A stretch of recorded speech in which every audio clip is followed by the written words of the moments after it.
12th class के UP board के लिए ये फिजिक्स का बहुत ही इंपॉर्टेंट वीडियो होने वाला है। इसमें हम लोग जितने भी परिभाषाएं हैं, महत्वपूर्ण परिभाषाएं हैं, सबको हम लोग देखेंगे। वैसे हमने जो है जितनी परिभाषाएं पूछता है उन सभी का कलेक्शन कर लिया है और ये 30 परिभाषाएं, कितनी 30 परिभाषाएं भाग 1 में हैं, जिनको हम क्रम से एक एक चीज का जो है इस प्रकार से बताएंगे कि अभी आपको यहीं याद हो जाएगा। वैसे आप लोग एक बार स्कूल में पढ़ ही चुके होंगे। तो चलिए सबसे पहले देखते हैं पहले चैप्टर से पहली परिभाषा, वैद्युत क्षेत्र की तीव्रता, है ना। तो वैद्युत क्षेत्र तीव्रता हम लोग जानते हैं क्या होता है। देखिए डिटेल थोड़ा थोड़ा जो है समझते जाइए, जिससे जो कुछ भी नहीं पढ़े हैं, जो लोग कुछ भी नहीं पढ़े हैं उनको भी सब कुछ बहुत ही आसानी से समझ में आ जाए। तो देखिए आवेश क्या होता है हम लोग जानते हैं ना, ये जो है इलेक्ट्रॉन की कमी से अधिकता से उत्पन्न होता आवेश होता है। आवेश के चारों तरफ का अपना क्षेत्र होता है, जिसे क्या कहते हैं, वैद्युत क्षेत्र कहते हैं। अब वैद्युत क्षेत्र में स्थित ये मान लीजिए ये आवेश है तो इसके चारों तरफ का अपना वैद्युत क्षेत्र होगा। इसमें यदि कोई आवेश होगा, मान लो ये परीक्षण आवेश है Q0, तो जब दो आवेश होते हैं तो इनके बीच बल लगता है, तो ये लगने वाला बल इसमें मान लेते हैं F है, और इसी परीक्षण आवेश के अनुपात को हम वैद्युत क्षेत्र तीव्रता कहते हैं। समझ में आया। वैद्युत क्षेत्र में स्थित किसी परीक्षण आवेश पर लगने वाले बल और परीक्षण आवेश के अनुपात को वैद्युत क्षेत्र की तीव्रता कहते हैं। सही है ना। बताओ सौरभ जल्दी से कैसे कहोगे। वैद्युत क्षेत्र में स्थित परीक्षण आवेश पर लगने वाले बल और परीक्षण आवेश के अनुपात को वैद्युत क्षेत्र तीव्रता कहते हैं। ठीक है। मात्रक इसका क्या होगा, न्यूटन प्रति कूलम। ठीक है। दूसरी परिभाषा कौन सी है, वैद्युत द्विध्रुव। वैद्युत ध्रुव समझिए क्या होता है कि ये मान लीजिए कि इसमें दो आवेश, क्या दो आवेश परिमाण में समान होंगे लेकिन प्रकृति में विपरीत होंगे, है ना। समान परिमाण परंतु विपरीत प्रकृति के आवेश जब अल्प दूरी पर स्थित होते हैं तो जिस निकाय की रचना करते हैं इसे वैद्युत ध्रुव कहते हैं। वैद्युत ध्रुव समझ में आया क्या होता है। समान परिमाण परंतु विपरीत प्रकृति के आवेश जब अल्प दूरी पर स्थित होते हैं तो जिस निकाय की रचना करते हैं उसे वैद्युत ध्रुव कहते हैं। ठीक। अब वैद्युत ध्रुव आघूर्ण, वैद्युत द्विध्रुव आघूर्ण क्या होता है। वैद्युत द्विध्रुव की रचना करने वाले दोनों आवेशों में से एक आवेश और बीच की दूरी के गुणनफल के बराबर होता है। ये हो गया वैद्युत ध्रुव आघूर्ण। मात्रक इसका क्या होगा, कूलम इंटू मीटर, है ना, कूलम इंटू मीटर। ठीक। अगली परिभाषा कौन सी है, अगला है बल युग्म। समझिए देखिए वैद्युत द्विध्रुव क्या हो गया, समान परिमाण परंतु विपरीत प्रकृति के आवेश जब अल्प दूरी पर स्थित होते हैं, तो ये हो गया वैद्युत ध्रुव। उसी प्रकार से होता है बल युग्म। बल युग्म क्या होता है कि इसमें बल जो है समान होंगे, जैसे यहाँ आवेश समान था वैसे यहाँ बल समान होता है और विपरीत दिशा में लगा होता है ये। ठीक है। ये बल जितना ऊपर की ओर उतना नीचे की ओर मान लेते हैं हम यहाँ। तो जब समान परिमाण के बल, ऐसे देखिए समांतर भी है तो ऐसे कहिए समान बल समांतर और विपरीत दिशा में, एक ऊपर एक नीचे। तो जब समान समांतर बल विपरीत दिशा में लगते हैं किसी वस्तु पर तो वो क्या होता है, बल युग्म कहलाता है। बल युग्म क्या होता है, जब समान समांतर बल विपरीत दिशा में लगते हैं तो वो बल युग्म होता है। ठीक है। अब बल युग्म हो गया तो इसी से जो है बल युग्म आघूर्ण समझ लेते हैं। बल युग्म आघूर्ण क्या होता है, जैसे यहाँ वैद्युत ध्रुव आघूर्ण जिस प्रकार से था उसी प्रकार से बल युग्म आघूर्ण। हाँ बहुत बढ़िया। बल युग्म वैद्युत बल युग्म आघूर्ण कैसे कहेंगे, बल युग्म की रचना करने वाले दोनों बलों में से एक बल और बल के क्रिया रेखा की लंबवत दूरी, ऐसे कहेंगे क्रिया रेखा की लंबवत दूरी के गुणनफल के बराबर होता है। याद हो गया क्या क्या, वैद्युत द्विध्रुव, वैद्युत ध्रुव आघूर्ण, बल युग्म, बल युग्म आघूर्ण। अच्छा बल युग्म आघूर्ण का मात्रक क्या होगा, न्यूटन इंटू मीटर। ठीक है। और वैद्युत द्विध्रुव का, वैद्युत ध्रुव आघूर्ण का कूलम इंटू मीटर। ठीक है। चलिए अगली परिभाषा कौन सी है, रेखीय घनत्व। देखिए रेखीय घनत्व, आवेश का रेखीय घनत्व। क्या पढ़ना है, आवेश का रेखीय घनत्व। तो समझिए यदि आवेश लंबाई के रूप में फैला हो, यदि आवेश कहीं कहाँ हो, लंबाई के रूप में हो, तो एकांक लंबाई में जितना आवेश होता है वो आवेश का रेखीय घनत्व होता है। ठीक है। आवेश का रेखीय घनत्व किससे प्रदर्शित करते हैं, रेखीय घनत्व लेम्डा, ठीक है, Q अपान L, ठीक है। हड़बड़ाओ मत, आराम से।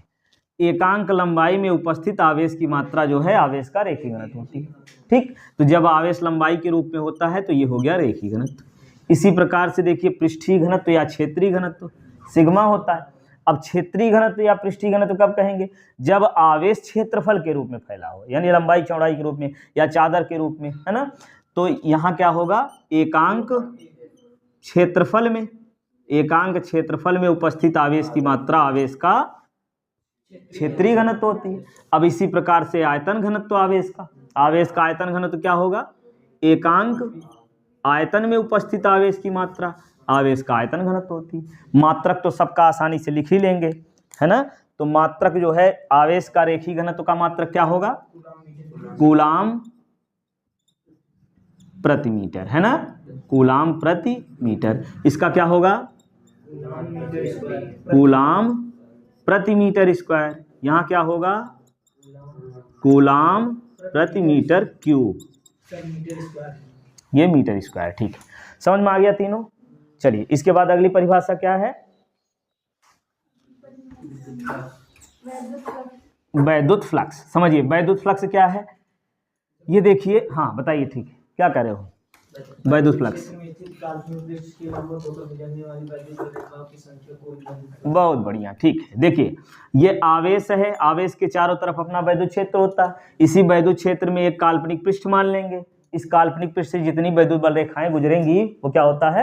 वैद्युत फ्लक्स कहलाता है। वैद्युत बल रेखाएं क्या होती हैं जानते हैं ना? चलिए ठीक है, तो वैद्युत फ्लक्स समझ में आ गया ना। वैद्युत फ्लक्स को किससे प्रेरित करते हैं? फाई बराबर, यदि मान लिया जाए ई वैद्युत क्षेत्र है, काल्पनिक पृष्ठ क्षेत्रफल ए है, तो क्या होगा? ई ए कॉस थीटा, ठीक है। यहाँ थीटा क्या है? काल्पनिक पृष्ठ पर खींचे गए लंब द्वारा वैद्युत क्षेत्र के साथ बनाया गया कोण है। समझ में आया? मात्रक क्या होगा इसका? देखिए ई का मात्रक क्या होता है? ई बराबर अभी लिखे थे हम लोग ना, एफ अपान क्यू, यानी न्यूटन प्रति कूलाम। जागते रहो, सो मत। ई बराबर एफ अपान क्यू है ना, तो न्यूटन प्रति कूलाम। अब ये हो गया क्षेत्रफल का मीटर स्क्वायर, समझ गए? तो इसका मात्रक क्या होगा? न्यूटन मीटर स्क्वायर प्रति कूलाम, ठीक। चलिए तो ये हो गया वैद्युत फ्लक्स। इसके बाद इलेक्ट्रॉन वोल्ट, या पहले विभव समझ लीजिए फिर बताएं ना। विभव, विभवांतर, फिर इलेक्ट्रॉन वोल्ट। तो विभव क्या होता है? देखिए ये अभी बताया, आवेश के चारों तरफ क्या होगा? वैद्युत क्षेत्र। अब इस वैद्युत क्षेत्र में मान लो इस परीक्षण आवेश को ले आना है, तो ले आना है तो कुछ कार्य करना पड़ेगा ले आने के लिए, ठीक है। तो यदि W जूल कार्य किया जा रहा है और इस परीक्षण आवेश को ले आया जा रहा है, तो इसी का अनुपात जो है विभव होता है। समझ गए? कैसे कहेंगे? किसी परीक्षण आवेश को वैद्युत क्षेत्र में ले आने में किया गया कार्य और इसी परीक्षण आवेश के अनुपात को विभव कहते हैं, ठीक। अच्छा, दूसरे शब्द में ऐसे भी कह सकते हैं, इसको एकांक मान लीजिए। एकांक धन परीक्षण आवेश को अनंत से विद्युत क्षेत्र में ले आने में किया गया कार्य विभव कहलाता है ना। जल्दी बोलिए क्या होगा? हाँ हाँ ठीक है, अनंत से ले आने में किया गया कार्य, ठीक। तो ये हो गया विभव। अब कहेंगे विभवांतर। विभवांतर मतलब एक बिंदु से किसी एक बिंदु से दूसरे बिंदु तक आवेश को ले आने में किया गया कार्य और इसी परीक्षण आवेश के अनुपात को विभवांतर कहते हैं। मात्रक तो हम लोग जान ही रहे हैं। मात्रक क्या होता है? हाँ, एक होता है आवेश विभव का मात्रक वोल्ट, दूसरा जूल प्रति कूलाम हो जाएगा, और वही चीज विभवांतर का भी होता है, ठीक है। अब समझिए इलेक्ट्रॉन वोल्ट। इलेक्ट्रॉन वोल्ट क्या कहेंगे? यही देखिए, परीक्षण आवेश की जगह यही एक इलेक्ट्रॉन मान लो। क्या मान लेंगे? एक इलेक्ट्रॉन। तो एक इलेक्ट्रॉन को वैद्युत क्षेत्र में एक बिंदु से दूसरे बिंदु तक ले जाने में किया गया कार्य एक इलेक्ट्रॉन वोल्ट कहलाता है। बस समझ में आया? तो एक इलेक्ट्रॉन को किसी वैद्युत क्षेत्र में एक बिंदु से दूसरे बिंदु तक ले जाने में किया गया कार्य ही एक इलेक्ट्रॉन वोल्ट कहलाता है, ठीक। या ऐसे भी कह सकते हैं, एक इलेक्ट्रॉन को वैद्युत क्षेत्र में एक बिंदु से दूसरे बिंदु तक ले जाने में जितनी ऊर्जा व्यय होती है, जितनी ऊर्जा खर्च होती है, जो कार्य करता वही ऊर्जा के रूप में संचित होता है ना। तो जो कार्य किया जाता है या जितनी ऊर्जा व्यय होती है, जितनी ऊर्जा खर्च होती है, उसी को कहते हैं एक इलेक्ट्रॉन वोल्ट, ठीक है। और 1 इलेक्ट्रॉन वोल्ट में कितना जूल होता है? 1 इलेक्ट्रॉन वोल्ट देखिए, हाँ 1.6 × 10⁻⁻19 जूल, समझ गए। अच्छा 1 इलेक्ट्रॉन वोल्ट होता है, और ऐसे होता है 1 किलो इलेक्ट्रॉन वोल्ट, तो ये कितना होगा? 1.6। 1 किलो में जो है 10⁻³ होता है, कोई भी चीज हो, है ना। जैसे 1 किलोमीटर में 1000 मीटर, 1 किलोग्राम में 1000 ग्राम, वैसे 1 किलो इलेक्ट्रॉन वोल्ट में 1000 जो है और हो जाएगा इसी में, तो 9, यानी 1000 मतलब 10⁻3, इसी में 10⁻3 ऐड करेंगे तो मिलेगा -16। ठीक। मेगा इलेक्ट्रॉन वोल्ट भी ऐसे हो जाएगा, 10�6 इसमें जोड़ देंगे, सही है। चलिए इलेक्ट्रॉन वोल्ट हो गया। इसके बाद वैद्युत विभव, अभी बताया वैद्युत विभव विभवांतर इलेक्ट्रॉन वोल्ट हो गया। आगे वैद्युत स्थितिज ऊर्जा, अब यहीं समझ लीजिए, यहीं से आवेश, 2 आवेश है, कहीं है घूम टहल रहे हैं, इनको नजदीक ले आना है, तो आएंगे नहीं, ये क्यों नहीं आएंगे? क्यों नहीं आएंगे नजदीक? ये धनावेश है, धनावेशों में प्रतिकर्षण होता है, तो यदि इनको नजदीक ले आना है तो कुछ कार्य करना पड़ेगा, तो जितना कार्य किया जाता है वही उसमें स्थितिज ऊर्जा के रूप में संचित हो जाता है, समझ गए। परिभाषित कैसे करेंगे? किन्हीं 2 आवेशों को समीप ला करके निकाय की रचना करने में जितनी ऊर्जा व्यय होती है वही विद्युत स्थितिज ऊर्जा कहलाती है, समझ में आया। किन्हीं 2 आवेशों को समीप ला करके निकाय की रचना करने में जितनी ऊर्जा खर्च होती है, व्यय होती है, उसे वैद्युत स्थितिज ऊर्जा कहते हैं, या जितना कार्य किया जाता है उसे वैद्युत स्थितिज ऊर्जा कहते हैं। किया गया कार्य ही ऊर्जा के बराबर होता, हम लोग जानते ही हैं, समझ गए। चलिए आगे क्या है? विभव प्रवणता। अब देखिए दूरी के सापेक्ष विभव में परिवर्तन की दर को विभव प्रवणता कहते हैं, है ना। विभव प्रवणता किससे प्रतीत करते हैं? ई बराबर होता है V/D, है ना। जैसे मान लेते हैं ये 2 प्लेटें हैं, इनके बीच की दूरी D है, +Q -Q ऐसे होता था ना। बीच का विभवांतर यदि V है तो वैद्युत क्षेत्र तीव्रता यानी विभव प्रवणता E बराबर होगा V/D। बस समझिए, दूरी के सापेक्ष विभव में परिवर्तन की दर को विभव प्रवणता कहते हैं। ठीक। मात्रक क्या होगा? वोल्ट प्रति क्या मीटर। अरे भाई दूरी है, दूरी का मात्रक मीटर आया। चलिए अगला समविभव पृष्ठ। समविभव पृष्ठ मतलब वैद्युत क्षेत्र में स्थित ऐसा पृष्ठ जिसके सभी बिंदुओं पर विभव समान होता है। वैद्युत क्षेत्र में स्थित ऐसे पृष्ठ जिसके सभी बिंदुओं पर विभव समान होता है, समविभव पृष्ठ कहलाता है। और समविभव पृष्ठ में 2 बिंदुओं के बीच का विभवांतर 0 होता है, ठीक है। 2 बिंदुओं समविभव पृष्ठ में, देखिए यही कह रहे हैं ना, समविभव पृष्ठ मतलब ऐसा वैद्युत क्षेत्र में ऐसा पृष्ठ जहां पर विभव समान हो। अब विभव समान है तो समविभव पृष्ठ हो गया। अब अगर विभव समान है तो विभवांतर कितना होगा? 0 होगा। भाई विभव समान है, मान लो 5 यहाँ है 5 यहाँ है, तो दोनों के बीच का अंतर कितना होगा? 0 होगा, विभवांतर 0 होगा, समझ गए। अब समविभव पृष्ठ अगर है तो समविभव पृष्ठ में आवेश को एक बिंदु से दूसरे बिंदु तक यदि ले जाना है तो कार्य कितना करना पड़ेगा? नहीं करना पड़ेगा। समविभव पृष्ठ में आवेश को एक बिंदु से दूसरे बिंदु तक ले जाने में कोई कार्य नहीं करना पड़ता, समझ गए। चलिए बहुत इतना। आगे विद्युत धारिता। अब विद्युत धारिता क्या होती है? आवेश धारण करने की क्षमता को विद्युत धारिता कहते हैं, सीधे कह लो। आवेश धारण करने की क्षमता को विद्युत धारिता कहते हैं, ठीक है। आगे संधारित्र। विद्युत धारिता और संधारित्र समझ लीजिए यहीं। तो ये देखिए इसमें क्या होता है कि संधारित्र वह युक्ति होती है जिसमें उस चालक के आकार को बिना परिवर्तित किए आवेश धारण करने की क्षमता को बढ़ाया जा सकता है, संधारित्र कहलाता है। समझ में आया ना? धारिता क्या होती है फिर से बता दीजिए एक बार। आवेश धारण करने की क्षमता को धारिता कहते हैं, वैद्युत धारिता कहते हैं। बहुत बढ़िया, वैद्युत धारिता कहते हैं। वैद्युत धारिता क्यों कहेंगे? क्योंकि आवेश धारण करने की क्षमता है ना, आवेश वाली बात मतलब विद्युत, तो आवेश धारण करने की क्षमता को विद्युत धारिता कहते हैं। और अब कोई चालक है तो वो एक निश्चित मात्रा में आवेश धारण कर सकता है, विद्युत धारण कर सकता है। अब उसके आकार को बिना परिवर्तित किए हमको जो है उसकी धारिता को बढ़ा लेना है, यानी आवेश ज्यादा मात्रा में एकत्रित कर सकता है। तो ऐसा करने के लिए करते क्या है, हम 2 समांतर धातु की प्लेटें लेते हैं। एक प्लेट को पृथ्वी से जोड़ देंगे और दूसरी को विद्युत स्रोत से जोड़ देंगे, जहाँ से आवेश दिया जाएगा प्रेरण द्वारा स्वतः ही दूसरी प्लेट पर माइनस क्यू कूलाम का आ जाएगा आवेश ना। इस प्रकार से संधारित्र की रचना होती है। समझ में आ गया? चलिए आगे क्या है? अन्योन्य अनुगमन वेग। ठीक, अनुगमन वेग क्या होता है समझिए। ये मान लीजिए ये जो है धातु है या चालक है कोई, ठीक है, कोई भी चालक पदार्थ है। अब चालक पदार्थ है तो इसमें मुक्त इलेक्ट्रॉन होंगे। क्या होंगे? मुक्त इलेक्ट्रॉन। देखिए मुक्त इलेक्ट्रॉन हम लोग पढ़ चुके हैं ना। मुक्त इलेक्ट्रॉन यहाँ बता दीजिए थोड़ा सा होता क्या है। वे इलेक्ट्रॉन अब मुक्त हो गए भाई, नाम में ही है मुक्त इलेक्ट्रॉन। ऐसे इलेक्ट्रॉन जो मुक्त हो।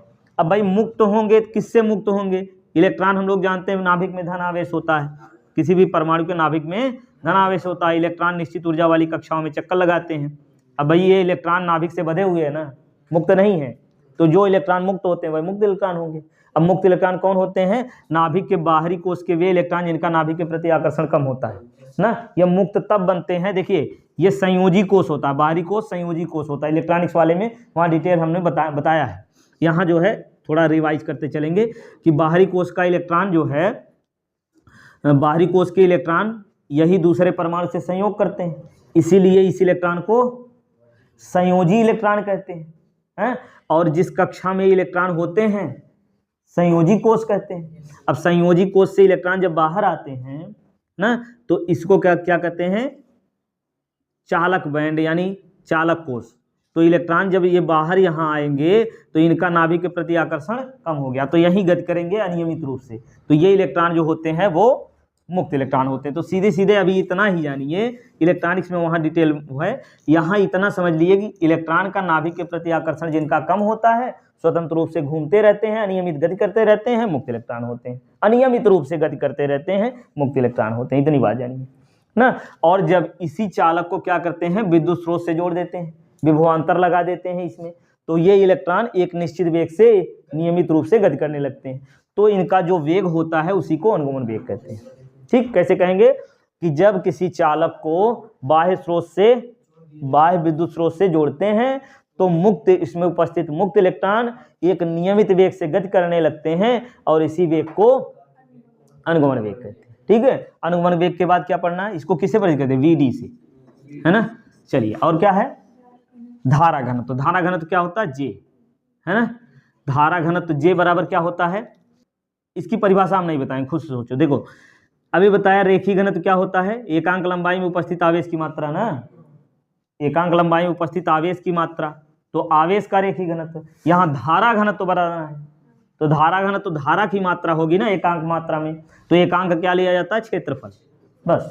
तो अब बताइए धारा घनत्व क्या होगा? एकांक क्षेत्रफल में प्रवाहित धारा, धारा घनत्व कहलाती है ना। किसी चालक के एकांक क्षेत्रफल में प्रवाहित धारा ही धारा घनत्व कहलाती है। और हम लोग देखिए धारा घनत्व और अनुगमन वेग में संबंध, ये डेरिवेशन भी बताएंगे, इंपॉर्टेंट डेरिवेशन वाले सेशन में जब अगला वीडियो बनाएंगे, जब हम डेरिवेशन वाला, जितने भी डेरिवेशन इंपॉर्टेंट हैं उनको क्रम से इसी प्रकार से जल्दी जल्दी कर देंगे, जिससे आपका रिवाइज हो जाएगा और तैयार भी हो जाएगा, है ना। तो धारा और धारा घनत्व में फार्मूला जो है, संबंध क्या होता है? यानी EA/VD होता है ना। तो यहाँ जब रखेंगे तो I का मान कितना होगा? NEAVD। तो यहाँ A से A कैंसिल हो गया, तो J बराबर मिल गया NEVD, बस यही हो गया, A से A कट गया। ठीक है, धारा घनत्व ये मिल गया। समझ में आया? धारा घनत्व के बाद क्या है? गतिशीलता। गतिशीलता को किससे परिचित करते हैं? म्यू से, ना। और ये गतिशीलता बराबर होती है अनुगमन वेग और वैद्युत क्षेत्र की तीव्रता का अनुपात। मात्रक इसका निकालना है तो क्या होगा? तो बताइए, ये वेग है ना, वेग का मात्रक मीटर प्रति सेकंड होता है ना, और नीचे वैद्युत क्षेत्र तीव्रता ऐसे करके लिखिए, मीटर बटे सेकंड लिखिए, अच्छा लगेगा, मीटर बटे सेकंड। ठीक है, और इधर क्या है? वैद्युत क्षेत्र तीव्रता है। वैद्युत क्षेत्र तीव्रता का मात्रक क्या होगा? न्यूटन प्रति कूलाम। ठीक है ना। अब ये जो है इसको जो है सीधा करेंगे तो क्या मिलेगा? कूलाम ऊपर कर लीजिए, कूलाम, कूलाम इंटू मीटर प्रति न्यूटन सेकेंड, यही ना। ठीक है, गतिशीलता का ये मात्रक हो गया। अगला क्या है? ठीक है, विद्युत प्रतिरोध। अब विद्युत प्रतिरोध तो हम लोग जानते हैं, देखिए 4 परिभाषाएं, अब यहां से एक बार में ही समझेंगे। विद्युत प्रतिरोध, देखिए विद्युत प्रतिरोध क्या होता है? हाँ, विद्युत धारा के मार्ग में आने वाली रुकावट को विद्युत प्रतिरोध कहते हैं। लो ऐसे थोड़ा लिख दे रहे हैं। विद्युत प्रतिरोध क्या होता है? चलिए ठीक है, विद्युत प्रतिरोध क्या होता है? धारा के मार्ग में आने वाली रुकावट विद्युत प्रतिरोध होती है। और विशिष्ट प्रतिरोध इसी से समझ लीजिए। विशिष्ट प्रतिरोध, विशिष्ट प्रतिरोध कैसे कहेंगे? ये प्रतिरोध जो होता है ये लंबाई के अनुक्रमानुपाती और क्षेत्रफल के व्युत्क्रमानुपाती होता है। ठीक, तो यहां से मिलेगा R बराबर, ये नियतांक देखिए आया रो, यही है विशिष्ट प्रतिरोध। ठीक है, विशिष्ट प्रतिरोध रो बराबर R, ए ऊपर हो गया नीचे L। समझ में आया? तो यहां से परिभाषित करेंगे, देखिए ये एकांक लंबाई व एकांक अनुप्रस्थ काट के क्षेत्रफल, देखिए L और A दोनों मान लेते हैं। जो तार है इसकी लंबाई मान लेते हैं, ये जो L है ये मान लेते हैं 1 मीटर, और अनुप्रस्थ काट का क्षेत्रफल कितना है? 1 मीटर स्क्वायर। ये क्षेत्रफल कितना है? 1 मीटर स्क्वायर, लंबाई 1। तो इसका जो प्रतिरोध होगा वही विशिष्ट प्रतिरोध होगा, है कि नहीं? L और A का मान 1 मान लेंगे तो रो बराबर R हो जाएगा, नहीं हो जाएगा? ठीक, तो विशिष्ट प्रतिरोध कैसे परिभाषित करेंगे? एकांक लंबाई और एकांक अनुप्रस्थ काट के क्षेत्रफल के तार का प्रतिरोध ही विशिष्ट प्रतिरोध होता है। ठीक, चलो उत्कर्ष बताओ। एकांक लंबाई और एकांक अनुप्रस्थ काट के क्षेत्रफल के तार का प्रतिरोध ही विशिष्ट प्रतिरोध होता है। ठीक, और विद्युत प्रतिरोध क्या बताए? धारा, हाँ, धारा के मार्ग में आने वाली रुकावट को विद्युत प्रतिरोध कहते हैं। ठीक है, अब विद्युत प्रतिरोध, फिर विद्युत चालकता। विद्युत चालकता क्या होगी? विद्युत प्रतिरोध के व्युत्क्रम को विद्युत चालकता कहते हैं, और विशिष्ट प्रतिरोध के व्युत्क्रम को विशिष्ट चालकता कहते हैं। ठीक है, अब विद्युत प्रतिरोध के लिए फार्मूला क्या बनेगा? ये देखिए R होता है ना, R बराबर होता है V/I, है ना। और फिर विद्युत प्रतिरोध हो गया, विद्युत चालकता होगी C बराबर 1/R, और यहाँ जब R का मान रखेंगे तो I/V भी मिल जाएगा। तो ये क्या हो गया? विद्युत चालकता। अब ऐसे होगा विशिष्ट चालकता। विशिष्ट चालकता जो है इसको G से कह लीजिए, विशिष्ट प्रतिरोध के व्युत्क्रम को विशिष्ट चालकता कहते हैं। अब यहाँ रो का मान जब रखेंगे तो क्या मिल जाएगा? L/RA। ठीक, ये हो गया। समझ में आया नहीं आया? चारों परिभाषाएं याद हो गई। विद्युत प्रतिरोध की, विद्युत धारा के मार्ग में आने वाली रुकावट को विद्युत प्रतिरोध कहते हैं, और एकांक लंबाई और एकांक अनुप्रस्थ काट के क्षेत्रफल के तार का प्रतिरोध ही विशिष्ट प्रतिरोध होता है। विद्युत प्रतिरोध के व्युत्क्रम को विद्युत चालकता, विशिष्ट प्रतिरोध के व्युत्क्रम को विशिष्ट चालकता कहते हैं। ठीक है, मात्रक निकाल लेंगे, हो जाएगा ना। चलिए आगे और क्या है? अगला क्या है? क्या है? विद्युत चुंबकीय प्रेरण। अब समझिए, जब किसी परिपथ में धारा के मान में परिवर्तन करते हैं, क्या करते हैं? धारा के मान में परिवर्तन करते हैं, तो बहुत सारी चीजें होती हैं। देखिए विद्युत चुंबकीय प्रेरण हमको समझना, तो यही जो है 3 बातें स्पष्ट कर लीजिए तो ये भूलेगा नहीं। पहले तो विद्युत प्रेरण। विद्युत प्रेरण क्या होता है? जब कोई वस्तु है जो आवेशित नहीं है, आवेशित वस्तु के संपर्क में आती है ना, तो वो आवेशित हो जाती है, तो वो विद्युत प्रेरण हो गया। ठीक, और कोई वस्तु है जब चुंबकीय क्षेत्र में यानी आती है, यानी चुंबक के संपर्क में आती है, तो उसमें चुंबक वाला गुण आ जाता है, तो वो हो गया चुंबकीय प्रेरण। समझ में आया कि नहीं? किसी जो है अच्छे बच्चे के संगत में रहोगे तो अच्छे हो जाओगे, तो तुम्हारे अंदर क्या हो गई? प्रेरणा हो गई, उससे प्रेरित हो गए। बस बात इतनी ही है ना। विद्युत द्वारा यानी आवेश से जब प्रेरित होता है तो विद्युत प्रेरण। चुंबक से जो जब प्रेरित होता है यानी चुंबक वाला गुण आ जाता है, नहीं है चुंबक वाला गुण आ गया, तो वो क्या हो गया? चुंबकीय प्रेरण। अब विद्युत चुंबकीय प्रेरण, अब विद्युत भी आएगा, चुंबक भी आएगा ना, प्रेरण द्वारा आएगा। तो ये कैसे होता है कि जब तार में धारा प्रवाहित करते हैं चुंबकीय क्षेत्र उत्पन्न होता है ना। तो जब तार में धारा के मान में परिवर्तन करते हैं तो प्रेरित विद्युत वाहक बल उत्पन्न होता है। इसी घटना को विद्युत चुंबकीय प्रेरण कहते हैं। याद रहेगा, विद्युत चुंबकीय प्रेरण क्या है? जब किसी चालक तार कहिए या जब किसी परिपथ में कहिए ना, तो जब किसी परिपथ में धारा के मान में परिवर्तन किया जाता है तो क्या होता है? हाँ, प्रेरित विद्युत वाहक बल उत्पन्न होता है। इसी घटना को विद्युत चुंबकीय प्रेरण कहते हैं। ठीक, अगली परिभाषा क्या है?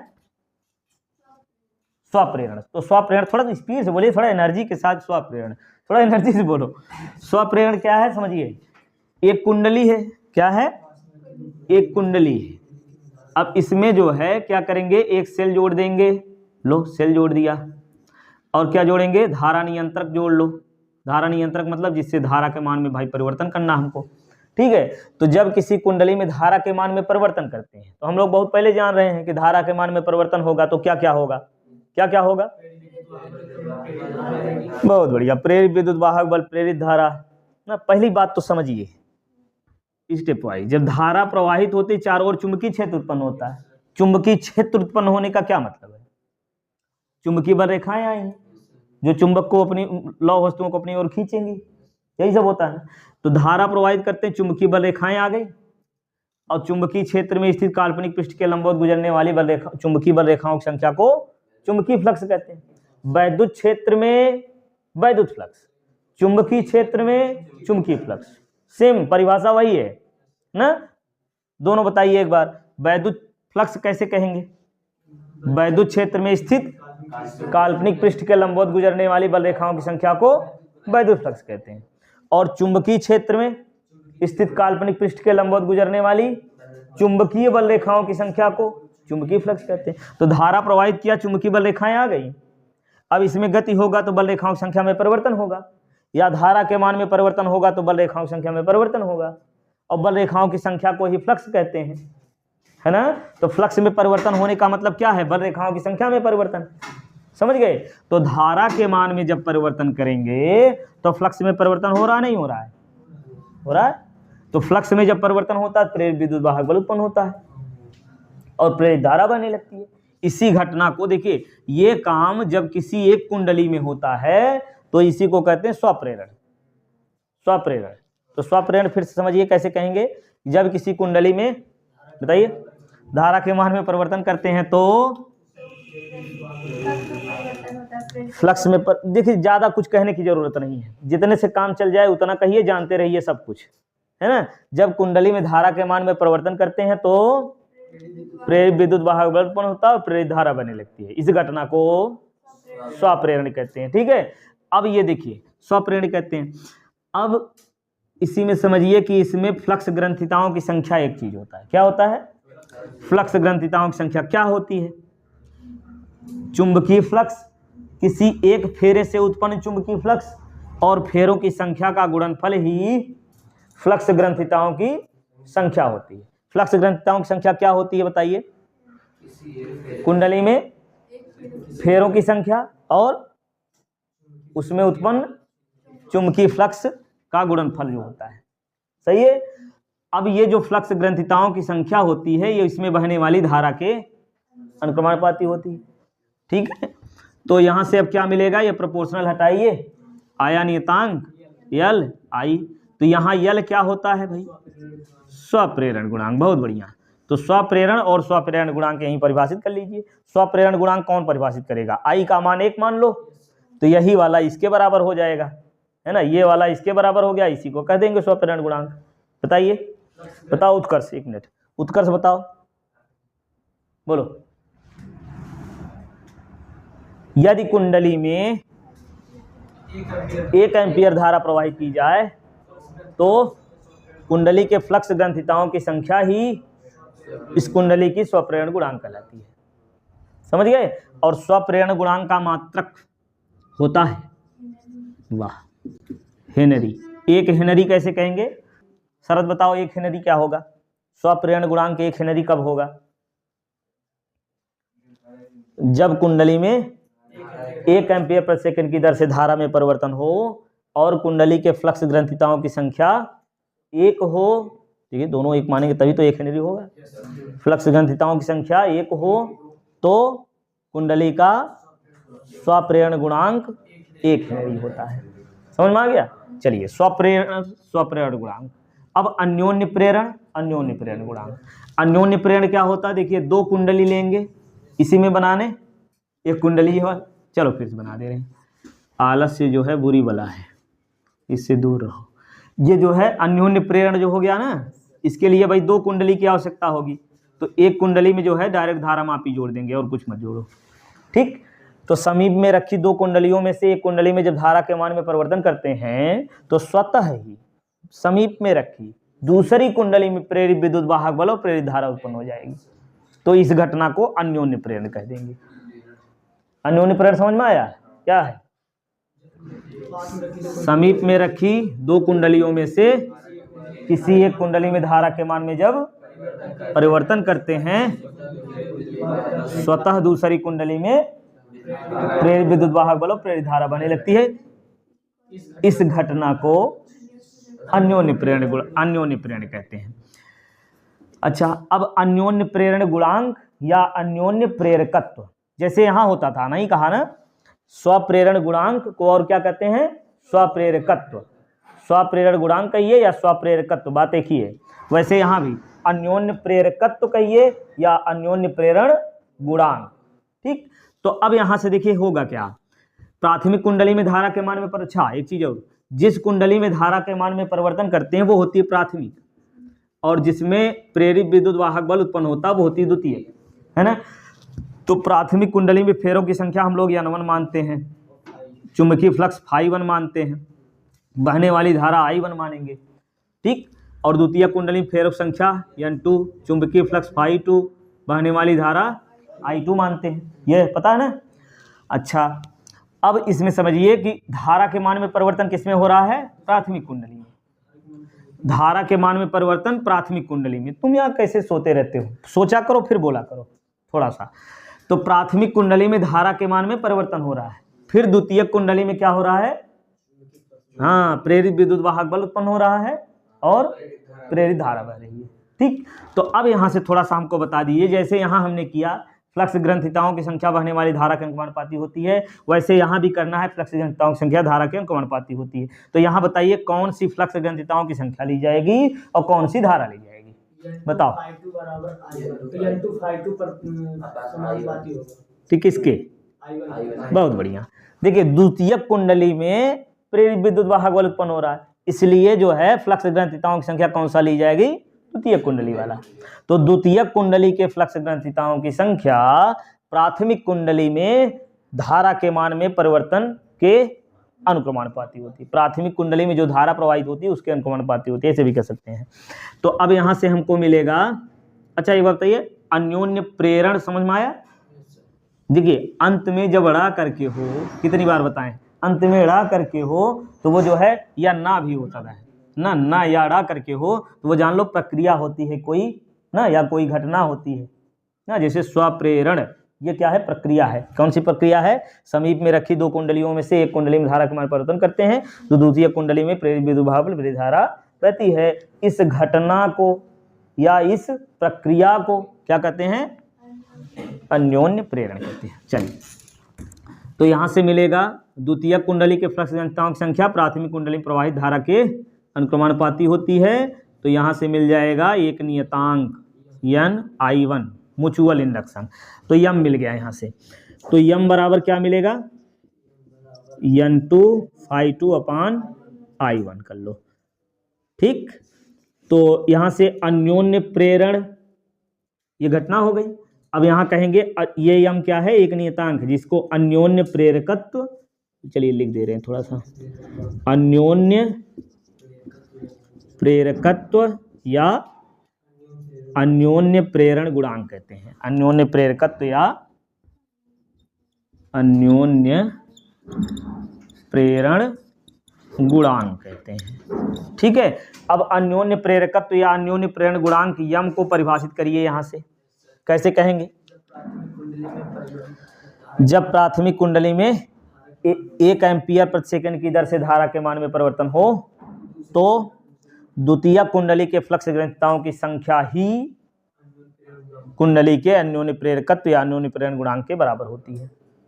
या यहां से भी कह सकते हो, किसी कुंडली का अन्योन्य प्रेरण गुणांक या अन्योन्य प्रेरकत्व उस कुंडली के फ्लक्स, द्वितीय कुंडली के फ्लक्स ग्रंथिताओं की संख्या के बराबर होती है, जबकि प्राथमिक कुंडली में 1 एम्पीयर प्रति सेकंड की दर से धारा के मान में परिवर्तन हो। समझ में आ गया?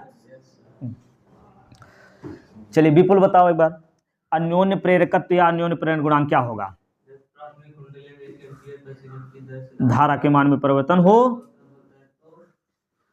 तो द्वितीयक कुंडली के फ्लक्स ग्रंथिताओं की संख्या ही अन्योन्य प्रेरकत्व या अन्योन्य प्रेरण गुणांक कहलाती है। ठीक है, इसका भी मात्रक 1 हेनरी होता है, इसका भी मात्रक हेनरी ही होता है। तो 1 हेनरी यहां से भी परिभाषित कर सकते हो। देखो पूछता है 1 हेनरी स्वप्रेरकत्व, 1 हेनरी अन्योन्य प्रेरकत्व। ठीक है, जब अन्योन्य प्रेरकत्व में पूछे तो वही एक एक करके अन्योन्य प्रेरकत्व वाली बात कह देंगे, और जो है स्वप्रेरकत्व वाला पूछेगा तो ये वाला है। समझ में आया? चलिए अगली परिभाषा क्या है? विद्युत चुंबकीय तरंगे। अब का चुरकी सोचकत है जब परिपथ में उच्च आवृत्ति से धारा के मान में परिवर्तन होता है, जब परिपथ में उच्च आवृत्ति से धारा के मान में परिवर्तन होता है तो चारों तरफ देखिए ऊर्जा संचित हो जाती है। देखिए सुने होंगे ना कि जहां ज्यादा हाई पावर वाली लाइट जाती है उसके नीचे बारिश के समय में कोई छाता लेके जा रहा है, उसको करंट मार दिया ना, बीच में कोई माध्यम नहीं है, माध्यम तो है मान लीजिए, लेकिन जो है तार कोई नहीं जुड़ा हुआ है, फिर भी उसको लाइट लग गई ना, काम हो गया उसका। तो जो है बीच में क्या हुआ, उच्च आवृत्ति से जिसमें धारा प्रवाहित हो रही थी उसके चारों तरफ ऊर्जा जो है तरंगों के रूप में संचरित होने लगती, चलने लगती है ना। तो यही जो तरंगों के रूप में ऊर्जा जो संचित हो रही है इसमें वैद्युत क्षेत्र चुंबकीय क्षेत्र दोनों होता है ना, तो इसीलिए इसको विद्युत चुंबकीय तरंगे कहते हैं। बात समझ में आ गई? जब किसी परिपथ में उच्च आवृत्ति से धारा के मान में परिवर्तन होता है तो चारों तरफ ऊर्जा तरंगों के रूप में प्रसारित होने लगती है, संचरित होने लगती है ना, और इसमें विद्युत क्षेत्र चुंबकीय क्षेत्र दोनों होता है, इसलिए इन तरंगों को विद्युत चुंबकीय तरंगे कहते हैं। समझ गए? और विद्युत चुंबकीय तरंगे जो होती हैं उसमें तरंग के चलने की दिशा, ये मान लो तरंग ऐसे जा रही है, तरंग के चलने की दिशा, चल लिख दे रहे हैं, तरंग संचरण की दिशा, तरंग संचरण की दिशा ये हो गई। अब इसमें देखिए वैद्युत क्षेत्र और चुंबकीय क्षेत्र दोनों दिखाना है, ये दिखा देते हैं। वैद्युत क्षेत्र मान लो ऐसे है, ये क्या हो गया वैद्युत क्षेत्र। अब इसके लंबवत है चुंबकीय क्षेत्र, इसको ऐसे कर दे रहे हैं, ठीक, ये हो गया क्या चुंबकीय क्षेत्र। अब तरंग के चलने की दिशा वैद्युत क्षेत्र चुंबकीय क्षेत्र दोनों एक दूसरे के लंबवत हैं। अब देखिए ये इस प्रकार से देखिए विद्युत चुंबकीय तरंगे चलती है ना, तो ये जो है इसका मान भी लगातार बदलता रहता है। ऐसे तरंगे अनुप्रस्थ या अनुदैर्ध्य होती है ना, तो ये अनुप्रस्थ तरंगे हैं। ठीक, कौन सी तरंगे हैं? अनुप्रस्थ तरंगे। अनुप्रस्थ तरंगों के चलने के लिए माध्यम की आवश्यकता, चलिए अच्छी बात, ये हो गया। अब इसमें देखिए वैद्युत क्षेत्र दिखाएंगे, दिखा लें या तो एक चक्कर और पूरा करा दो, अच्छा लगेगा। ये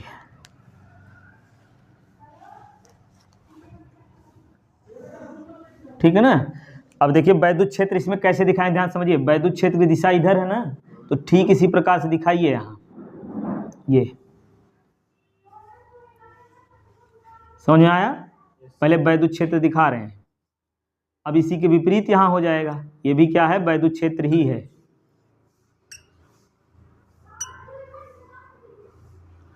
और ये फिर क्या है वैद्युत क्षेत्र की दिशा अधिकतम हो गई है।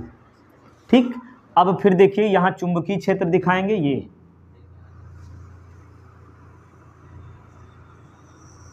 ऐसे।